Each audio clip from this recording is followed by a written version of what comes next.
Welcome to ఎస్4 media. నేను మీ రాజ్ కమల్. ఆంధ్రప్రదేశ్ రాష్ట్రంలో ప్రస్తుతం హాట్ టాపిక్గా మారుతున్నటువంటి తిరుమల తిరుపతి లడ్డు కల్తీ లడ్డు వ్యవహారం రెండు పార్టీల మధ్య హాట్గా ఉంది. అసలు ఈ కల్తీ లడ్డు వ్యవహారం సంబంధించి ప్రస్తుతం సోషల్ యాక్టివిస్ట్ డాక్టర్ వసుంధర గారు మనతో పాటు ఉన్నారు. బయోకెమిస్ట్రీ డాక్టరేట్ చేశారు ఆవిడ. మేడం గారితో అసలు ఈ కల్తీ లడ్డు వ్యవహారం, ఈ సిట్ ఏదైతే కోర్టుకి ఇచ్చినటువంటి సిట్ రిపోర్ట్లో అసలు ఏముంది, రిపోర్ట్లో ఉన్నటువంటి విషయాలు ఏంటి, అసలు కల్తీ కలిసిందా లేదా, ఇచ్చినటువంటి రిపోర్ట్ గురించి మేడంతో క్షుణ్ణంగా మాట్లాడే ప్రయత్నం చేద్దాం. మేడం నమస్తే. మేడం నమస్తే అండి. మేడం, ఏంటి ఈ తిరుమల లడ్డుకి సంబంధించి సిట్ ఇచ్చిన రిపోర్ట్లో రెండు పార్టీలు దాన్ని రాజకీయంగా వాడుకుంటున్నాయి. అట్లా ఇందులో వాస్తవం ఏంటి? మీరు మామూలుగా బయోకెమిస్ట్రీ డాక్టరేట్ చేశారు, కరెక్ట్. దీనికి సంబంధించి పూర్తి అవగాహన ఉంది మీకు. అంటే బయోకెమిస్ట్రీ అంటే మీకు కెమికల్ ఏంటి, వాట్ ఈజ్ వాట్ అనేది పూర్తి అవగాహన ఉంది. ఆ ఛార్జ్ షీట్ కూడా మీరు పూర్తిగా చదివారు. మీరు దీని గురించి ఏం చెప్తారు మేడం? అసలు టోటల్గా ఇది ఆ సిట్ రిపోర్ట్లు ఇచ్చిన దాంట్లో ఏదైతే ప్రతిపక్షం ఆరోపించిన ఆరోపణలు కానీ, అధికార పార్టీ చెప్పినటువంటి జంతు అవశేషాలు అని చెప్పి గతంలో సీఎం గారు, డిప్యూటీ సీఎం గారు వీళ్ళంతా చెప్పారు, ఆరోపించారు. తర్వాత సుప్రీంకోర్టుకి వేసారు. సుప్రీంకోర్టు సిట్టిన రిపోర్ట్ ఇవ్వమన్నారు. ఆ రిపోర్ట్లో ఏముందంటే ఏం చెప్తారు మేడం టోటల్గా? అసలు మీరు దీనిలో ఎక్స్పర్ట్ బయోకెమిస్ట్రీలో. కరెక్ట్. యాక్చువల్గా దీని గురించి మాట్లాడడానికి నాకు అర్హత ఉంది. ఎందుకనంటే నేను బయోకెమిస్ట్రీలో డాక్టరేట్ చేశాను. ఎస్పెషల్లీ ఇలాంటి కెమికల్ అనాలిసిస్లో మేము ఆల్మోస్ట్ వాళ్ళు ఎక్స్పర్ట్స్ కిందే చెప్పుకోవచ్చు. నేను ఫైనల్ సప్లిమెంటరీ ఛార్జ్ షీట్ చదివాను. 219 పేజీలు ఉంది అందులో సిబిఐ కమ్ సిట్లో ఉన్నటువంటి సభ్యులు, తర్వాత సుప్రీంకోర్టు ఆదేశాల ప్రకారం ఈ దేశంలోనే ప్రతిష్టాత్మకమైనటువంటి 2 ల్యాబ్లు, ఒకటి ఎన్డీడీబీ, రెండోది ఎన్డీఆర్ఐ. నిజంగా చెప్పాలి అంటే మనకున్న అతి కొద్ది మంచి ల్యాబ్స్లో క్వాలిటీ ల్యాబ్ కాదు, అది ప్రతిష్టాత్మక సంస్థలు. చాలామంది పెద్ద పెద్ద సైంటిస్టులు అందులో వర్క్ చేస్తున్నారు. యాక్చువల్లీ అక్కడ రీసెర్చ్ చేయాలంటే చాలా కష్టం కూడా, సీటు కూడా రాదు. నేను ఎస్వి యూనివర్సిటీలో చేశాను, ప్రొఫెసర్ త్యాగరాజ్ గారి కింద. అయితే వాళ్ళు 2 ఇచ్చినటువంటి ఓపెన్గా, అంటే మనం కల్పించేది ఏం లేదు ఇందులో, ఉన్న వాస్తవాలు సిబిఐ ఛార్జ్ షీట్లో పొందుపరుచున్నారు. ఇది తెలుగులో కూడా వస్తే బాగుండు అనిపిస్తుంది నాకు ఒక్కోసారి. ఇంత గోల్ లేకుండా పోతుంది. తెలుగులోకి వస్తే సామాన్యులకు కూడా అర్థమవుతుంది. అందుకనే ఇది మంచి డిస్కషన్ ఏమంది. వాళ్ళు ఇచ్చింది ఏంటంటే, అంటే ముందు ఇది ఎందుకు వచ్చింది అసలు, ప్రభుత్వంలో ఉన్నటువంటి పెద్దలు, ఇప్పుడు ఎవరైనా సరే పెద్దలు ఈ కల్తీ లడ్డు అని అనలేదు. ఈ లడ్డులో లార్డ్, LARD, లార్డ్ అని యూజ్ చేశారు. లార్డ్ అంటే పంది కొవ్వు అని అర్థం. టాలో అంటే జంతు కొవ్వులని, ఏ జంతువైనా కావచ్చు అది. తర్వాత ఫిష్ ఆయిల్ అన్నారు, చేప ఆయిల్. ఈ మూడు తోటి చేస్తున్నాయని చెప్పేసి ప్రభుత్వంలో ఉండేటువంటి పెద్ద స్థాయిలో ఉండేటువంటి వ్యక్తులే అన్నారు. ఈ ముగ్గురు అన్నారు. చెప్పాలి అంటే ముఖ్యమంత్రి గారు, డిప్యూటీ సీఎం గారు, విద్యాశాఖ మంత్రి గారు లోకేష్ గారు అన్నారు. ఇక్కడి నుంచి వివాదం స్టార్ట్ అయింది యాక్చువల్గా. సో ఆ వివాదం మీద వాళ్ళు సిట్ వేశారు. వాళ్ళు ఒకటి వేసి ఇందులో ఏదో ఉందని చెప్తే ఐ థింక్ ప్రతిపక్షం సుప్రీంకోర్టును ఆశ్రయించినారు. మళ్ళీ సిబిఐ నుంచి ఇద్దరు, దీంతో మొత్తం మీద సుప్రీంకోర్టు రెండవసారి మళ్ళీ అదే 4 ట్యాంకర్స్లో 4 శాంపుల్స్ దీనికి పంపించారు. ఏదైతే 4 ట్యాంకర్స్లో నుంచి తీశారో అదే ట్యాంకర్స్ నుంచి పంపించారు. వాళ్ళు ఇచ్చిన రిపోర్టు ఇది మనం చెప్పుకునే వసుంధర చెప్పే రిపోర్టు కాదు.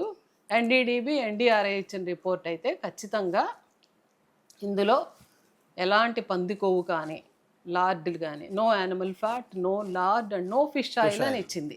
దానికి ఒక పదం వాడారు వాళ్ళు అక్కడ. జనరల్గా బయోకెమిస్ట్రీగా అదే పదం వాడుతాం మేము. LOD అంటారు, limit of detection is lesser than 10 అని చెప్పారు. అంటే అర్థం ఏంటంటే లెసర్ దాన్ 10 అంటే అసలు లేదని చెప్పకూడదు, ఎక్కడైనా కూడా లేదని అర్థం. ఇట్స్ సైంటిఫికల్లీ, టెక్నికల్లీ ఇది లేదని అర్థం. వాళ్ళు ఏదైతే ప్రభుత్వంలో ఉండేటువంటి ఆరోపణ ఏదైతే ఆరోపించో అలాంటిదైతే కలవలేదు, అలాంటిదైతే లేదు అని నిక్కచ్చిగా ల్యాబ్స్ రిపోర్ట్ ఇచ్చేసాయి. సుప్రీంకోర్టు కూడా ఛార్జ్ షీట్లో అదే పెట్టింది. అయితే ఇక్కడ ఒక చిన్న లాజిక్ ఉంది. లడ్డులో ఇవి లేవు కానీ ఇందులో కొన్ని ఎస్టర్స్ ఉన్నాయి అని చెప్పారు. అంటే ఎస్టర్స్ అంటే కొంత కల్తీ సంబంధించినవి, అంటే అడల్టరేషన్, అంటే చాలా రోజులైంది. రెండోది వాళ్ళు ఇచ్చినటువంటి ముఖ్యమైనటువంటి సమాచారం ఏంటంటే అందులో పామ్ కెర్నల్ ఆయిల్ ఒకటి ఐడెంటిఫై చేశారు. తర్వాత బీటా కెరోటిన్ అంటే ఫ్లేవర్కి అది కూడా ఐడెంటిఫై చేశారు.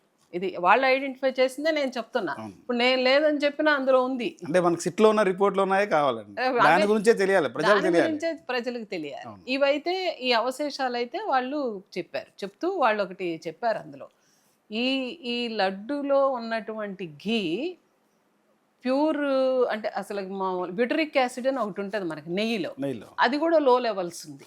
అంటే చాలా కీ ఫైండింగ్స్ ఇచ్చారు. ఇవి లేవంటూనే ఇది ఈ ఉన్నాయి. లడ్డు యొక్క క్వాలిటీ గురించి కొన్ని సందేహాలు ఛార్జ్ షీట్లో క్లారిటీగా ఇచ్చేశారు. ఇంతే ఇక్కడ ఛార్జ్ షీట్ ఫైనల్గా చెప్పాలి అంటే. ఇప్పుడు లేవని ఏదైతే అలిగేషన్ చేశారో అది లేదు కదా అనేది ఇప్పుడు ప్రతిపక్షం ప్రతిపక్షవాదన వాదన. కాబట్టి మీరు మా మీద అంటే మా గవర్నమెంట్లో ఉన్నది లేదు కదా, మీరు మీరు క్షమాపణ క్షమాపణ చెప్పండి అంటారు. అవును. వాళ్ళు ఏమంటారు, అది అది దాన్ని ఒప్పుకోవడానికి కొంత ఇబ్బంది పడుతుంది ప్రజెంట్ ప్రభుత్వం. ఇది మనకు అర్థమవుతుంది జరుగుతున్న సిచ్యువేషన్ అది. పరిణామాలు చూస్తే అర్థమవుతుంది.